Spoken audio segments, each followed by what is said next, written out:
Kalau video ni keluar waktu pagi, tolonglah tunggu Ustaz, jangan skip lagi. Jom ikut saya sama-sama. Kita baca satu zikir, yang mana siapa baca zikir ni waktu pagi, seandainya dia ditakdirkan mati sebelum petang, insya-Allah kata Nabi, dia berpeluang untuk jadi ahli syurga. Woi, zikir apa tu Ustaz? Alah, zikir dia pendek je, tapi alang-alang tu. Jom kita buat pahala sama-sama. Tekan butang share sekarang, butang repost, copy link masuk dalam grup, bagi kat family, bagi kat kawan-kawan, bagi kat semua umat Islam. Boleh? Alright lah, mantap. Tengok skrin, kita baca zikir ni sama-sama. Zikir ni Nabi yang ajak nah. Okey, ikut sama-sama nah.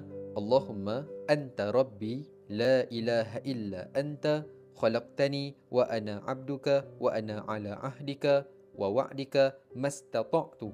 A'udzubika min syarri ma sana'tu. Abu'u laka bi ni'matika alayya wa abu'u bi dhanbi faghfirli fa innahu la yaghfiru dzunuba illa anta. Macam dapat tak? Kalau dah dapat, sebarkan video ni sebanyak yang mungkin. Semoga kita semua berpeluang untuk jadi ahli syurga. Amin ya rabbal alamin.